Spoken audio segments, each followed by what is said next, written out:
George Gurdjieff ou George Ivanovich Gurdjieff ou G.I. Gurdjieff, dont les dates de naissance sont diverses, est né à Alexandropol, aujourd'hui Gyumri, en Arménie, alors dans l'Empire russe, et mort le 29 octobre 1949. Gurdjieff est un mystique, un philosophe, un professeur spirituel et un compositeur influent de la première moitié du XXe siècle.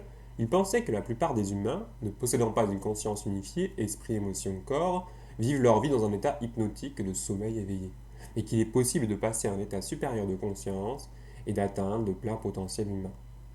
Gurdjieff a élaboré une méthode pour atteindre ce potentiel qu'il a nommé le travail sur soi ou la méthode. Afin d'éveiller sa conscience, cette méthode unit les techniques du fakir, du moine et du yogi. Il l'appela la quatrième voie. Biographie de Gurdjieff, jeunesse et voyage. Cette partie de sa vie, essentiellement connue par le témoignage qu'il en laissera dans le livre Rencontre avec des hommes remarquables, est finalement assez mal connue et sujette à caution. Né d'un père grec et d'une mère arménienne, et né d'une famille de 3 enfants, Gurdjieff passe son enfance et sa jeunesse dans la région de Kars, alors russe. D'abord aisé, sa famille est ruinée pendant sa petite enfance, contraignant son père à quitter Alexandropol pour exercer le métier de menuisier à Kars. Il y suit des études à l'école grecque puis au collège russe. Sa famille veut le voir étudier en vue de la prêtrise orthodoxe, il entre donc ensuite au séminaire. Son père, qui exerce une activité de barbe, a une grande influence sur Gurdjieff, notamment en lui contant longuement les légendes anciennes, telles que celles que Gilgamesh, et en lui inculpant des notions de spiritualité et des considérations sur la vie qui se retrouveront par la suite dans son enseignement. Néanmoins, les propres intérêts de Gurdjieff le portent vers l'étude de la science et de la technologie. Un prêtre local lui aurait alors suggéré de suivre à la fois le séminaire et des études médicales afin de pouvoir guérir à la fois l'âme et le corps. George Ivanovich Gurdjieff rejette finalement tout ce qu'il possède du fait de sa fascination pour l'occultisme. L'astrologie, la télépathie, le spiritisme et les tables tournantes, la divination et les possessions démoniaques. Tout cela accapare son intérêt de jeune homme. Il refuse d'écouter les avertissements de son prêtre à ce sujet et juge les explications de la science peu satisfaisantes. Dans les dernières années de son adolescence, il commence donc à étudier ses sciences occultes, à voyager à travers l'Asie centrale, le bassin méditerranéen, l'Égypte, le Tibet et l'Inde. L'objet spécifique de sa recherche est l'école ésotérique Sarmonie, prétendument fondée à Babylone aux alentours de 2500 avant Jésus-Christ. Après l'avoir découvert dans un ancien livre arménien, il se serait senti attiré par cette école. D'après son témoignage, Gurdjieff se prend lui-même en charge tout au long de cette aventure spirituelle avec des affaires légitimes, par exemple la vente de tapis. Et entreprises frauduleuses comme la coloration de moineaux avec de l'alinine, les qualifiant de canaris américains et les vendant avec un grand profit. Son sens des affaires lui permet d'accéder à une grande aisance financière. George Ivanovich raconte que lors d'un voyage en Afghanistan vers 1897, un derviche leur aurait présenté un vieil homme de la secte Sarmonie, but de sa quête. Ce dernier aurait organisé une expédition pour mener Gurdjieff au monastère Sarmonie dans le centre du Turkestan, où il leur a appris leur danse mystique, leur pouvoir psychique et l'énéagramme. Ce symbole est pour les Sarmonis un important moyen de divination ainsi qu'un schéma des processus vitaux, transformation personnelle, etc. Il utilisera également comme symbole des états conscients et inconscients des êtres humains, thème repris par l'enseignement spirituel de Gurdjieff quand il fondera sa propre école pour atteindre l'illumination. Après avoir quitté le monastère Sarmonie, Gurdjieff aurait formé un groupe, les chercheurs de vérité, avec ses compagnons dans la quête de l'illumination et de la pleine conscience. Il se serait rendu au Tibet pour prendre contact avec le cercle intime éveillé de l'humanité et apprendre la sagesse des Tulku, les lamas tibétains, moines réincarnés. Plus tard, Gurdjieff se serait faufilé à l'intérieur de la Mecque et de Médine, les centres de l'islam, sans y trouver la vérité intérieure. Puis il se serait rendu à Boukhara, où vivait le groupe de soufis Baudin Nasbandi. Ces soufis Naqshbandi, également appelés les Kaoganjan ou maîtres de sagesse, prétendraient être la fraternité du monde, composée de toutes les nationalités et religions, enseignant que tous étaient unis par Dieu de la vérité. Les Naqshbandi posséderaient une légende sur un cercle intérieur d'humanité composé d'un réseau de personnes très évoluées ayant des connaissances particulières. Ces dernières auraient veillé sur la race humaine et dirigé le cours de son histoire. Les Naqshbandi croyaient aussi en une hiérarchie spirituelle perpétuelle, dirigée par le Kut Zaman ou pôle du temps, un esprit personnel recevant les révélations directes du dessein divin. Cet esprit transmet soi-disant ces révélations à l'homme par l'intermédiaire d'autres esprits appelés Hadbal ou les transformés. Pour Gurdjieff et ses disciples, ces esprits, essence démiurgique d'un niveau supérieur à l'homme, sont responsables du maintien et de l'évolution de l'harmonie planétaire. bien que leurs actions ne soient pas forcément propices à la libération des individus. En dépit de leur hostilité potentielle, Gurdjieff et ses partisans maintenaient le contact avec ces esprits. Vie en Russie.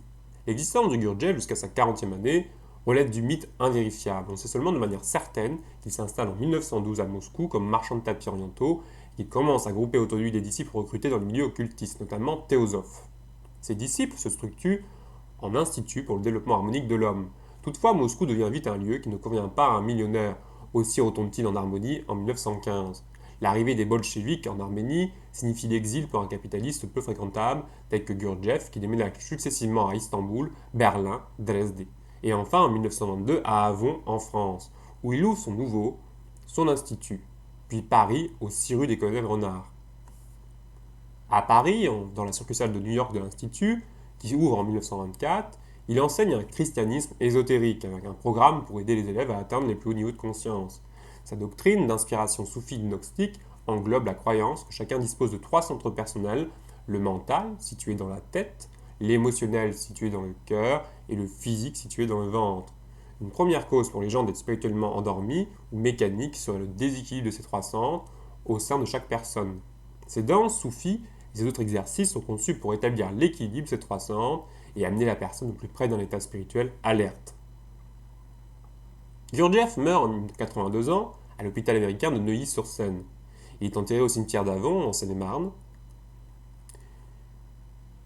Beaucoup de groupes Gurdjieff se forment après sa mort, tels que les centres Gurdjieff-Uspansky, le Followership of Friends de Robert Button, le Théâtre de toutes les possibilités et l'Institut pour le développement harmonique de l'homme.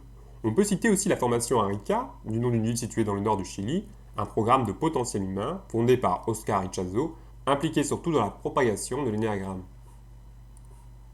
La vie de Gurdjieff est marquée par de nombreuses controverses. Aujourd'hui, finalement, les témoignages sont assez partagés sur son impact sur les personnes qui l'entourent, à la fois une quête existentielle, une quête de sens, une quête spirituelle forte, une quête de transformation de soi, de découverte de soi, d'expansion des connaissances sur l'être humain, mais en même temps également une part de manipulation, une personnalité particulière qui a parfois créé des conflits, et également une personnalité qui peut être parfois qualifiée de gourou dans le mauvais sens du terme. Ceci étant dit, l'énéagramme est aussi un point important de la science que propose Gurdjieff, de la méthode de transformation de soi. C'est un outil qui a été controversé au cours du temps, mais qui sert encore aujourd'hui énormément à différents types de développement personnel à travers le monde. Et l'on voit que cette question, l'énéagramme, qui demanderait plus de temps, plus d'explications, plus de recherche, est fondamentale pour comprendre aussi que l'œuvre de Gurdjieff est marquée sous le sceau du mystère. On connaît assez peu finalement la première partie de sa vie, dans une époque où on a peu de documents sur la véracité de ses propos, mais également sur l'ensemble de son histoire mystique qu'a vécu George Ivanovich Gurdjieff dans son centre intérieur, dans son intérieur, dans sa vie spirituelle. Personne ne peut le dire, on n'a pas les éléments de lui-même sur sa vie, si ce n'est ce qu'il a rapporté finalement, mais on n'a pas les éléments du vécu intérieur de la personne. Aujourd'hui, l'intérêt d'étudier la vie de cet homme, c'est de voir effectivement une personnalité particulière, controversée, qui finalement, malgré un petit peu à droite à gauche et différentes aventures, reste quand même dans une colonne vertébrale qui est assez intéressante, qui est celle de la recherche sur soi et de répandre cette connaissance de soi, d'aller en fait vers cette connaissance. Et je crois que c'est ça le plus important dans l'œuvre de Gurdjieff et lorsqu'on lit ses livres, c'est d'être tourné vers une compréhension, là encore, universelle du sacré, de l'être humain et une recherche. Une recherche qui n'a peut-être pas pu aller au bout, évidemment, aller très loin non plus dans ses développements, mais qui était quand même réelle, sincère. Et c'est en ce sens aussi que l'on voyage avec Gurdjieff dans le monde à travers son œuvre, mais également dans cette quête qui a eu différents aspects qu'il faudrait explorer davantage et rechercher évidemment. Chacun se fera son propre avis, il n'y a pas de vérité définitive sur la vie de Gurdjieff. En revanche, il y a un enseignement particulier où on implique le corps, l'esprit ensemble, unifiés. Et ça, c'est intéressant. Cette approche-là, on la retrouve encore aujourd'hui énormément. C'est une approche où on veut relier le corps et l'esprit. Et c'est une approche, je dirais, aujourd'hui fondamentale qui davantage s'explique par les sciences, mais qui permet en fait justement d'avoir un chemin de compréhension extrêmement profond. Voilà, je vous invite pour aller plus loin à vous procurer les ouvrages de Gurdjieff, ce qu'il a écrit sur sa vie, C'est intéressant de découvrir son parcours et d'explorer les différents niveaux de compréhension de la quête mystique de Georges Ivanovitch Gurdjieff.